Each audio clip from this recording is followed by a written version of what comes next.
तो दोस्तों, आप सुने अगहन मास का इतवार व्रत का था। किसी गांव में एक परिवार रहता। उस परिवार में 7 भाई और एक बहन थी। सभी भाई बहन खुशी खुशी से रहने लगा। जब सातों भाई बहन सब बड़े हो गए तो सातों भाई जंगल में जाकर शिकार करने लगे। जब सातों भाई शिकार पर से आते घर तो बहन बहुत प्रेम से खाना बनाती और सातों भाई का परोस कर खिलाया करती।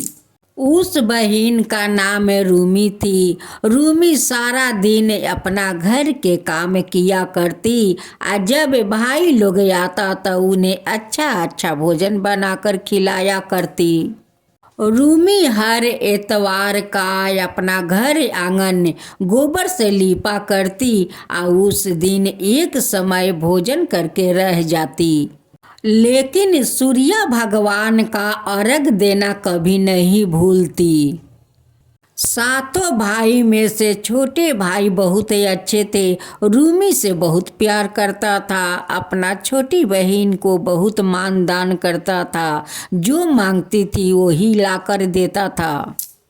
रूमी अपना छोटे भैया से कहती है कि भैया, काल तो अगहन का एतवार मुझे उठाना है और काल मुझे चिवड़ा और दूध और मीठा लगेगा, मुझे आन दीजिए। उनकी छोटे भैया मीठा चिवड़ा दूध आन देते हैं। उनकी बड़े भैया नूना के साग आना था और बहन को देकर सबिन भैया चले जाते हैं जंगल में शिकार करने। रूमी सुबह उठती है, अपना घर आंगन गोबर से लीपती है। गोबर से लीपने के बाद नहाती धोआती है। 2 बजे के बाद में वो सूर्य भगवान का अर्घ देती है। उसका बाद में जाकर वो भोजन करती है और अपना सातों भाई के लिए खाना बनाती है। और नोना का साग काटते हुए उनकी अंगुली कट जाता है। वो सोचती है कि अपना खून को चादर में पोंछ लेता हूँ। फिर कहती है कि नहीं, जब मेरे भैया लोग देखेंगे चादर में खून तब बहुत चिंता करेंगे, इसे दीवार पर पोंछ देता हूँ।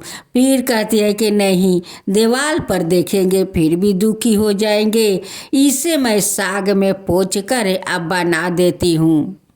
रूमी उसी साग में पोंछ कर बना देती है। जब सातों भाई जंगल से आते हैं तो सातों भाई के लिए खाना परोसती है। सातों भाई खाना खाते हैं, अंगुली चाट चाट कर खाना खाते हैं और मने मने सोचते हैं कि आज साग का स्वाद इतना अच्छा हुआ है। सातों भाई खाना खाकर एक गाछ के नीचे जाकर बैठ जाते हैं और 6 भाई सोचते हैं कि आज रूमी इतना सुंदर साग स्वादिष्ट कैसे बनाई है।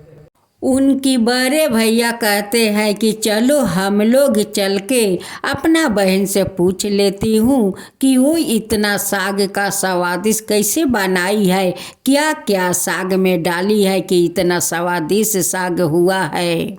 रूमी का छोटे भाई कहते हैं कि भैया देखो, इसमें क्या बात है, कभी खाना अच्छा भी बन जाता है, कभी खराब भी बन जाता है। खाना तो रोज एक जैसा नहीं होता है भैया, आज अच्छा हो गया है। इसमें पूछने के क्या बात है भैया, छोड़ो ये सब बात, चलो हम लोग जंगल चलते हैं। बड़े भाई तो जिद कर बैठा कि नहीं, आज हम लोग पूछ कर रहेंगे कि आज इतना स्वादिष्ट साग कैसे बनाई, इसमें क्या डाली है कि इतना स्वादिष्ट साग हुआ है। सातों भैया आते हैं और पूछते हैं कि रूमी, आज तुम साग में क्या डाली हो कि इतना साग स्वादिष्ट हुआ है। बहन कहती है कि भैया, मैं तो रोज जैसा बनाती हूँ वैसे ही आज भी बनाया हूँ, जो रोज डालता हूँ आज वही आज भी डाला हूँ भैया, वही डालकर बनाया हूँ। बड़े भैया कहने लगे कि नहीं बहन, तू झूठ बोल रही है, तू जरूर ऐसा कुछ डाली है कि साग स्वादिष्ट हुआ है। आज तुझे बताना ही होगा बहन, बताओ, मेरे कसम तू बताओ कि क्या क्या डाली है। अब तो बहन मजबूर हो गई, कहने लगी कि ठीक है भैया, मैं बताती हूँ। मैं क्या करूँ, तुम जो साग लाए थे उस साग को मैं कटते हुए मेरा अंगुली कट गया था, उस खून को उसी साग में डालकर बना दिया है, उसी लिए साग इतना स्वादिष्ट हुआ है भैया। अब तो 7 भाई में 6 भाई सोचने लगा कि इसका खून इतना स्वादिष्ट है तो इसका मांस कितना स्वादिष्ट होगा। अब तो 6 भाई मिलकर एक प्लान बनाता है कि हम लोग मामा का घर जाने को बहाना करके इसे ले चलते हैं, ले चलकर जंगल में इसे बांधकर हम लोग काट देंगे, इसकी मांस को पकाकर खा जाएंगे। घर आकर 6 भाई कहता है कि रूमी, हम लोग तो बहुत दिन से मामा का घर नहीं जाते हैं, आज चले हम सब भाई बहन मिलकर मामा के घर चलते हैं, चलकर घूम कर आते हैं। रूमी सुनकर बहुत खुश होती है, कहती है कि हाँ भैया, मामा का घर तो जाना कितना दिन हो गया, आज हम सब लोग चले। लेकिन रूमी का तो पता नहीं था कि मेरे 6 भैया कितना हथियारा है, आप प्लान बनाकर मुझे जंगल में ले जाएगा और वहीं पर मार देगा।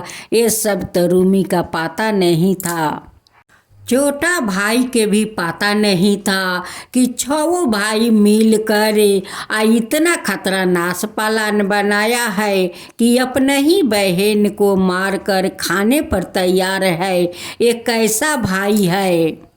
अपना 7 भैया के साथ रूमी मामा के घर जाती है। जाते जाते वो लोग जंगल के रास्ता से ले जा रहे थे। कहती है रूमी कि भैया, मामा का घर क्या जंगल में है। बड़े भैया कहते हैं कि चले, जंगल के उस पार में तेरा मामा का घर है, वो बीच जंगल में ले जाकर एक गाछ में बांध देते हैं। रूमी तो समझ गए कि ये लोग तो हमें गाछ में बांध रहे हैं, ये हमें मारकर खाने वाला है। बहन कहती है कि भैया, लगाओ निशाना, मारो छुरी, कहीं चूक न जाए तेरा छुरी। 6 भाई छुरी का निशाना लगा रहा है, लेकिन छुरी का निशाना चूक जाता है।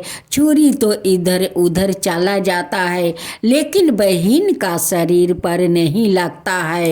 छुरी चलाते चलाते 6 भाई हैरान हो जाता है।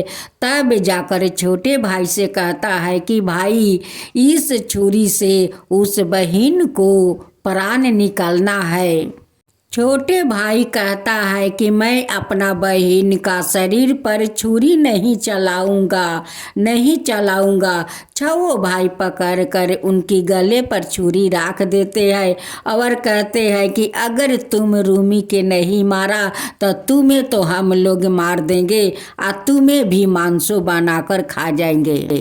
रूमी तो समझ गई कि जो भाई अपना बहन को नहीं छोड़ा तो वो मेरे छोटे भाई को नहीं छोड़ेगा, ये लोग मार कर खा जाएगा। तब रूमी इतवार महाराज से कहती है कि हे इतवार महाराज, अगर हम सच्चे मन से आपका व्रत किया हूँ तो आप मेरे छोटे भाई को हिम्मत दीजिए कि वो मुझ पर छुरी चलाए। मेरे भाई को हिम्मत दीजिए हे इतवार महाराज कि मेरे भाई मुझ पर छुरी चलाए, नहीं तो ये 6 हत्यारा मेरे छोटे भाई को मार देगा। हे इतवार महाराज, आपका विनती करती हूँ कि मेरे भाई को हिम्मत दीजिए। अगर मैं अपना छोटे भाई का हाथ से मर गया तो मैं तर जाऊंगी हे इतवार महाराज। फिर से मैं जन्म लूँगी और फिर से आपका इतवार का व्रत करूँगी। रूमी अपना छोटे भैया से कहती है कि भैया अपना आँख बंद करो, अब मुझ पर छुरी चला दो भैया, चला दो, आपका मेरा कसम है, आपको मुझ पर छुरी चलाना होगा भैया, आँख बंद करो, छुरी चला दो भैया, छुरी चला दो। तब जाकर उनकी छोटे भाई छुरी चलाते हैं और रूमी के दिल पर जाकर लग जाता है। रूमी 3 बार एतवार महाराज को जयकारा लगाती है, एतवार महाराज की जय हो, एतवार महाराज की जय हो, एतवार महाराज की जय हो, और उनकर प्राण निकल जाता है। उसे 6 भाई काट कर मांसो बनाकर खा जाता है। आज जितना वहाँ पर रोमी का खून गिरा हुआ था, उनके छोटे भाई जाकर सारे खून बिटोर कर वही जगह गाड़ देते हैं। लोग कहते हैं कि अगर भगवान को श्रद्धा से व्रत करो तो भगवान हृदय में जाकर बस जाते हैं, जब पुकारो तब उनकी आवाज़ सुन लेते हैं। वही हुआ रोमी के साथ। रोमी तो सच्चे मन से इतवार भगवान का व्रत की थी। जहाँ पर रोमी का छोटे भाई खून गार दिया था, उसी खून का ऊपर एक तुलसी का पौधा उठता है। उसी रास्ता से एक ब्राह्मण देव जा रहे थे और उस तुलसी के पौधे से आवाज़ निकल रहा था कि हे ब्राह्मण देव, मुझे उठा कर ले चलिए, मैं जहाँ बताऊँ वहाँ पर मेरा पौधा रोप दीजिए। ब्राह्मण इधर उधर देखता है और कहता है कि भाई इतना सुंदर आवाज़ कहाँ से आता है, यहाँ तो कुछ दिखता नहीं है, यहाँ तो चारों ओर ही जंगल दिखता है, इतना सुंदर आवाज़ कहाँ से आता है। फिर उस तुलसी के पौधे से आवाज़ आता है कि हे ब्राह्मण देव, मुझे उठाकर ले चलिए, मैं जहाँ बताऊँ वहाँ तुलसी का पौधा रोप दीजिए। अब तो ब्राह्मण देव का तुलसी पर नज़र पड़ा और वही से आवाज़ आ रहे थे। फिर से कहती है कि हे ब्राह्मण देव, मुझे उठा लीजिए और मुझे ले चलिए, मैं जहाँ बताऊँ वहीं पर मुझे रोप दीजिए। ब्राह्मण देव उस तुलसी का पौधा उठा लेते हैं और गांव में आते हैं, जहां पर उनकी 7 भाई का घर था। छोट भाई का घर कुछ दूर पर था, आए लोग का घर। 7 दरवाजा पर ब्राह्मण देव जाते हैं, बोलते हैं कि हे तुलसी, तुम्हें यहीं पर रोप दूं। कहती है कि नहीं ब्राह्मण देवता, ये 7 जो घर है ना, ये 7 मेरा दुश्मन है, मेरा हथियारा है। जो सामने घर दिखता है वही दरवाजा के सामने मुझे रोप दीजिए। ब्राह्मण देव उनकी छोटे भाई का दरवाजा का सामने तुलसी का पौधा रोप कर चले जाते हैं। जब उनकी छोटे भाई काम पर चले जाते हैं तो उस पौधा से रूमी निकलती है और निकल कर अपना भाई का घर सर सफैया कर देती है, फिर जाकर तुलसी का पेड़ में छुप जाती है। जब भाई आते हैं घर तो देखते हैं कि मेरा घर इतना सर सफैया कैसे हुआ, कौन आकर करता है। वो कहते हैं कि लगता है कि मेरे भाभी लोग आकर मेरा घर को साफा कर देती है।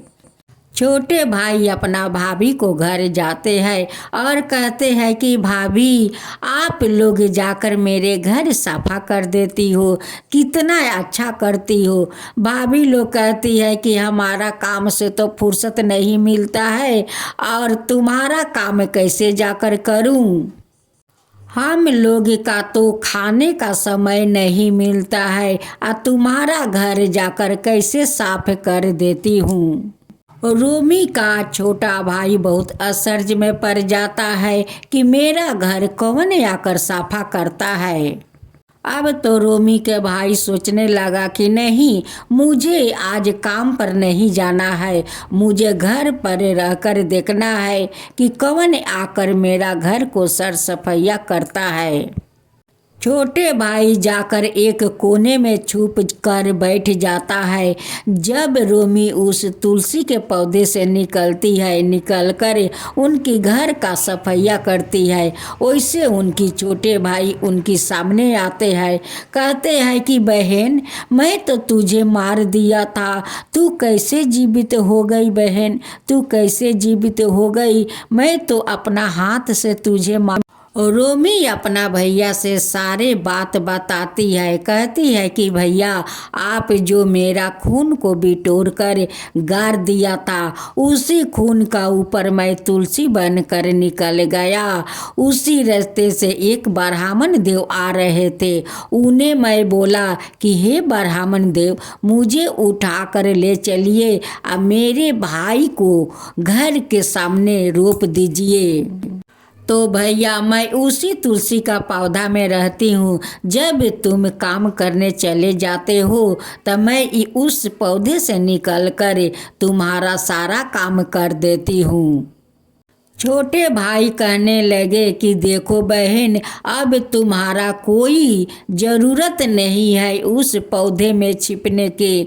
तुम मत छिपो, तुम मेरे साथ रहो बहन, तुम मेरे साथ रहो। रूमी अपना छोटे भाई से कहती है कि भैया, उस तुलसी का पौधा यहाँ पे उखाड़ कर मत फेंकना। उसमें जितना बीज है और जितना गिरेगा वहाँ पर उतना ही पौधा उठेगा। उस पौधा को लेकर सारा गांव वालों को अंगने में दे दो कि बैठा कर उस तुलसी का पूजा करे। उस तुलसी का पौधा जितना लोग अपना आंगना में लगाकर उसे पूजा करेगा, उसका घर में कभी बर बीमारी नहीं होगा भैया।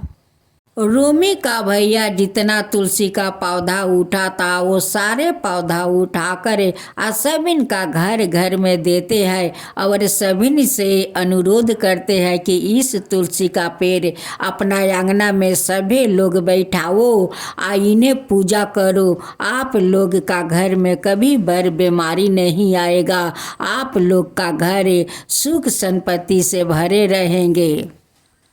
रूमी अपना छोटे भाई के साथ रास्ते में घूम रही थी। उसी समय उनकी बड़े भाई को नज़र पड़ता है रूमी पर। वो जाकर अपना पांचों भाई से कहता है कि मैं आज रूमी का छोटे भाई के साथ घूमते हुए देखा। हम लोग तो उन्हें मारकर मांसू बनाकर खा गया था, लेकिन वो जीवित कैसे हो गई? छवो भाई सुनकर दौड़े दौड़े आते हैं। कहते हैं कि बहन, मुझे माफ़ कर दे बहन, मुझे माफ़ कर दे। बहन कहती है कि देखो, तुम लोग छवो मेरा हत्यारा हो, मेरे शरीर में हाथ मत लगाना। छवो भाई रोने लगा और कहने लगा कि बहन, हम लोग का तू माफ़ कर दे, इस हत्यारा भाई को माफ़ कर दे बहन, माफ़ कर दे। बड़े भैया कहने लगा कि बहन, ये सब चमत्कार कैसे हुआ रे बहन, कैसे हुआ? हम लोग तो सातों भाई मिलकर तेरा मांस को खा गया था।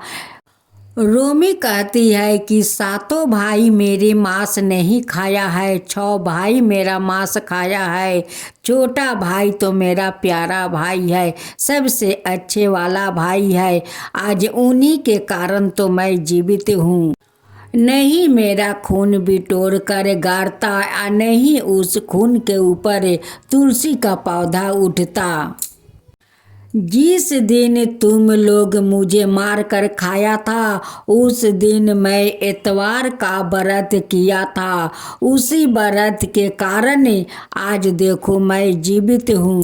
बड़े भाई कहने लगे कि बहन, हम लोग ऐसा क्या करें कि तू मुझे माफ़ कर दे। कहती है कि हाँ, माफ़ करूँगी। तुम लोग का अगहन का इतवार करना हो, निर्जल उपास होकर श्रद्धा भक्ति से व्रत करना है, वो भी 6 महीना तक नमक छोड़ना है। तभी तुम लोग का मैं माफ़ कर सकता हूँ। फिर अगले साल अगहन का महीना आया। छहों भाई मिलकर श्रद्धा भक्ति से अगहन का एतवार किया। तब जाकर रूमी अपना छहों भाई का माफ किया। छहों भाई अपना बहन को गले से लगा लेते हैं और उनके लिए खूब सुंदर एक राजकुमार ढूंढते हैं और ढूंढ कर अपना बहन को धाम धूम से शादी कर देते हैं। बहन विदाई होने से पहले अपना सातों भाई से वचन मांगती है कि भैया आज के बाद आप लोग शिकार मत करना, कोई जानवर को मत मार कर खाना और इतवार महाराज को श्रद्धा भक्ति से हर साल आप लोग व्रत करना। सातों भैया अपना बहन से वादा करते हैं कि बहन आज का बाद हम लोग कभी जंगल में नहीं जाएंगे और नहीं कोई पशु को पंछी को हम लोग शिकार करेंगे। हम लोग 12 महीना इतवार महाराज को नीमक छोड़ेंगे बहन, नीमक छोड़ेंगे। श्रद्धा भक्ति से इतवार महाराज के हम लोग पूजा करेंगे बहन। हे इतवार महाराज, आप जैसे उस रूमी को खून से उन पर पौधा उगाया, उस तुलसी में उनकी जीवन दान दिया, उन पर जैसे कृपा किया वैसे सब पर कृपा कीजिए। हे इतवार महाराज, सब पर कृपा कीजिए। जो आपका कथा कहे, जो सुने, जो हुंकार भरे, उन सब का ऊपर कृपा कीजिए। हे इतवार महाराज, सब का ऊपर कृपा कीजिए। इतवार महाराज की जय हो, इतवार महाराज की जय हो, सूर्या भगवान की जय हो, सूर्या भगवान की